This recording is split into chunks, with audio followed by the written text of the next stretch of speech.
इस योग्य हम कहाँ हैं भगवन तुम्हें मनाएं, फिर भी मना रहे हैं शायद तुम मान जाए।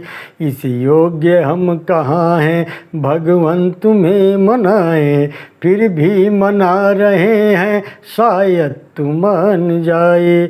जब से जन्म लिया है विषयों ने हमको घेरा, छल और कपट ने डाला इस भोले मन में डेरा।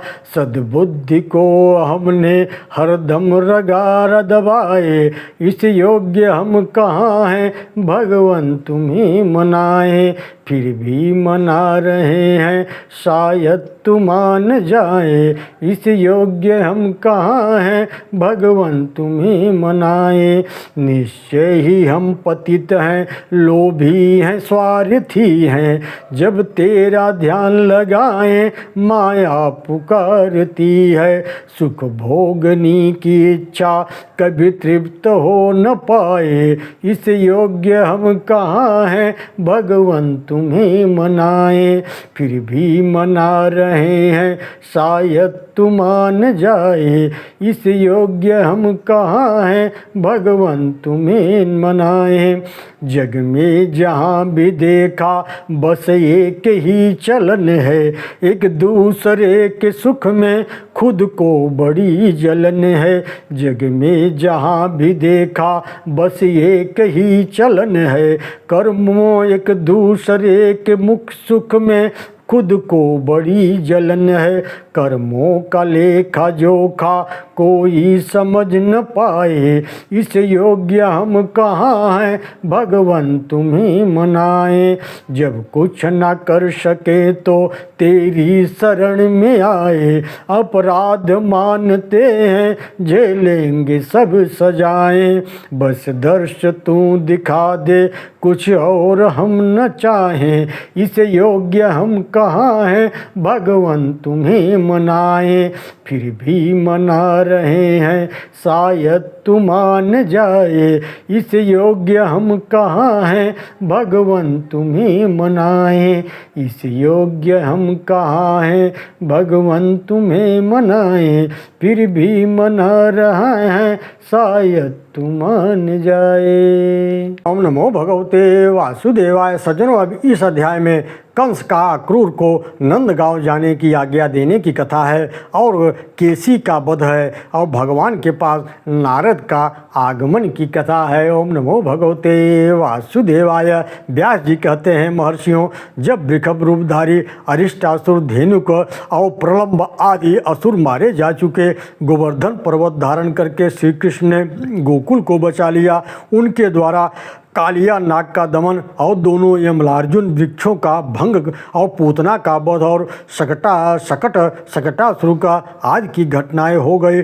तब देवर्षि नारद ने कंस के पास जाकर के क्रमशः सब समाचार कह सुनाया। यशोदा और देवकी के बालकों में जो अदला बदली हुई थी, वहाँ से लेकर के अरिष्ट वध तक की सारी बातें नारद जी के मुख से सुनकर कंस ने वासुदेव के प्रति बड़ा क्रोध किया। भगवान नारद हर जगह खाली झगड़ा लगाते रहते हैं। आज की भगवान वासुदेव और बलराम की जन्म की कथा के कहानी कंस जब सुनाए, तब तो कंस ने क्रोध में आ गया और समस्त यादवों की सभा में अत्यंत रोषपूर्वक उलाहा ना दे करके उससे यदुवंशियों की बड़ी निंदा की और फिर आगे के कर्तव्य के विषय में विचार किया। बलराम और कृष्ण दोनों अभी बालक हैं, जब तक वे युवा होकर अत्यंत बलवान नहीं हो जाते तभी तक ही मुझे उनका वध कर डालना चाहिए।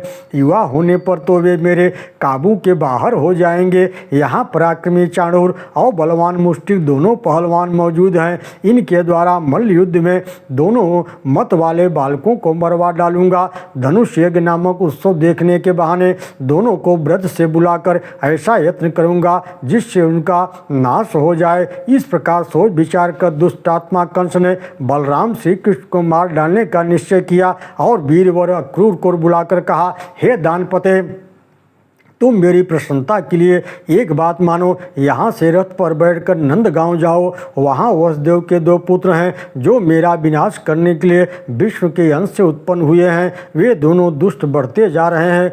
चतुर्दशी को धनुष यज्ञ का उत्सव होने वाला है, उसमें कुश्ती लड़ने के लिए उन दोनों को बुला लाओ। मेरे 2 पहलवान चाणूर और मुष्टिक दांव पेच में बहुत कुशल हैं। इनके साथ यहाँ उन दोनों की कुश्ती हो और सब लोग देखें। वसुदेव के दोनों पापी पुत्र अभी बालक ही हैं। द्वार पर आते ही उन दोनों को महावत की प्रेरणा से मेरा कुबलिया पीठ हाथी मार डालेगा। उन दैत्यों दोनों को मारकर मैं दुष्ट बुद्धि वाले वसुदेव, नंद और अपने पिता उग्रसेन को भी मौत के घाट उतार डालूंगा। तत्पश्चात समस्त गोपों का गोधन सारा वैभव छीन लूंगा, क्योंकि वे दुष्ट मेरे वध की इच्छा करते हैं। हे दानपते, तुम्हारे सिवा ये सभी यादव बड़े दुष्ट हैं, अतः मैं क्रमशः इनका भी वध करने के लिए प्रयत्न करूंगा। तदनंतर यादवों से रहित यह समस्त अकंटक राज अकेला ही भोगूंगा। अतः वीर, तुम मेरी प्रसन्नता के लिए वहां जाओ। गोपों से ऐसा कहना जिससे वे भैंस का घी, दही आदि उपहार की वस्तुओं लेकर यहाँ शीघ्र चले आए। अक्रूर जी बड़े भगवत भक्त थे। कंस के इस आदेश देने पर उन्हें बड़ी प्रसन्नता हुई। इसी बहाने कल भगवान श्री कृष्ण का दर्शन तो करूंगा, यह विचार उनके मन में उतावला बना दिया। राजा कंस से बहुत अच्छा कहकर अक्रूर जी ने शीघ्र ही रथ पर सवार हुए और मथुरापुरी से निकलकर नंदगांव की ओर चल दिए।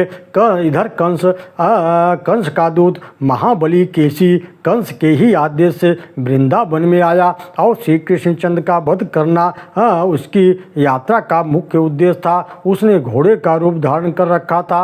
वह अपनी टापों से पृथ्वी को खोदता, गर्दन के बालों से बादलों को उड़ाता, वेग से उछलकर चंद्रमा और सूर्य के मार्ग को भी लांघता हुआ गोपों के समीप आया। उसके हिंसने के शब्द से गोपांगनाएं भयभीत हो गई और भगवान गोविंद की शरण में गई। उनकी त्राहिमाम पुकार सुनकर भगवान कृष्ण जलपूर्वक मेघ की गर्जना के समान गंभीर वाणी में बोले, गोपाल गण, इस केसी के से डरने की आवश्यकता नहीं है। आप लोग गोप जात से हैं, इस तरह भय से व्याकुल होकर के अपने वीरोचित पराक्रम का लोभ क्यों कर रहे हैं? अरे इस दैत्य में शक्ति ही कितनी है, यह हमारा क्या कर लेगा? यह तो हिना कर केवल आतंक फैला रहा है। इस पर तो दैत्यों की सेना सवारी करती है। यह दुष्ट अश्व व्यर्थ ही उछल कूद मचा रहा है। ग्वालों से कहकर भगवान उस दैत्य से कहा, ओ दुष्ट, इधर आ, मैं कृष्ण हूँ। जैसे पिनाकधारी वीरभद्र ने पूषा के दांत तोड़ दिए थे, उसी तरह मैं भी तेरे सारे दांत अभी गिराए देता हूँ। यूँ कहकर भगवान श्री कृष्ण केसी के सामने गए। वह दैत्य भी मुंह फैलाकर उनकी ओर दौड़ा। श्री कृष्ण ने अपनी बाह बढ़ा करके दुष्ट केसी के मुख में पूरा हाथ घुसेड़ दिया। उससे टकराकर केसी के सारे दांत शुभ्र मेघ खंडों की भांति छिन्न भिन्न होकर गिर गए। श्री कृष्ण की भुजा केसी के शरीर में बढ़ती चली गई। वैसे ही जैसे वह भुजा भी उस दैत्य की मृत्यु का साधन बन गई। उसके जबड़े फट गए, मुख से रक्त फेंकने लगा, नस नाड़ियां बंधन टूट गई, उसके दोनों जबड़े बिलग हो गए। वह लीद पेशाब करता हुआ धरती पर पैर पटकने लगा। उसका सारा शरीर पसीने से तर होगा। वह थक करके प्राणों के से हाथ धो बैठा। जैसे बिजली गिरने से किसी वृक्ष के 2 टुकड़े हो जाते हैं, उसी प्रकार श्री कृष्ण की भुजा से वह महाभयंकर असुर 2 टुकड़े होकर के पृथ्वी पर गिर पड़ा। केसी को मारे जाने से श्री कृष्ण के शरीर में कोई थकावट नहीं हुई। वे स्वस्थ रूप से हंसते हुए वहीं खड़े रहे। उस दैत्य के मारे जाने पर गोपियों को बड़ी प्रसन्नता हुई। वे श्री कृष्ण को सब ओर से घेर कर आश्चर्यचकित होकर के उनकी स्तुति करने लगी। इसी समय देवर्षि नारद बड़ी राहुली के साथ वहाँ आए और बादलों में स्थित हो गए। केशी को मरा देखकर वे हर्ष से फूले नहीं समा रहे थे। नारद जी बोले, हे जगन्नाथ, आपको धन्यवाद है। हे अच्युत, आपने खेल खेल में ही इस केशी को मार डाला। यह देवताओं का बड़ा क्लेश दिया था। मधुसूदन, आपने इस अवतार में जो महान कर्म किए हैं उनमें मेरे चित्त को बड़ी आश्चर्य और संतोष हुआ है। यह स्वरूपधारी दैत्य गर्दन के बालों को हिलाते हिनहिनाते आकाश की ओर देखता था।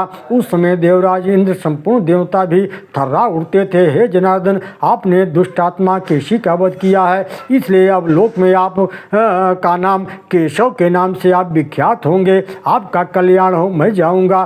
परसों कंस के यहाँ आपके साथ जो युद्ध होगा उसमें मैं फिर सम्मिलित होऊंगा। हे धरणीधर, उग्रसेन कुमार कंस जब अपने अनुचरों सहित मारा जाएगा उस समय पृथ्वी का भार आप बहुत कुछ उतार दिए होंगे। उसके बाद भी राजाओं के साथ आपके अनेक युद्ध हमें देखने को मिलेंगे। हे गोविंद, अपने देवताओं का बहुत बड़ा कार्य सिद्ध किया है और बहुत आदर किया है। आपका कल्याण हो। अब मैं जाता हूँ। यह कहकर नारद जी चले गए।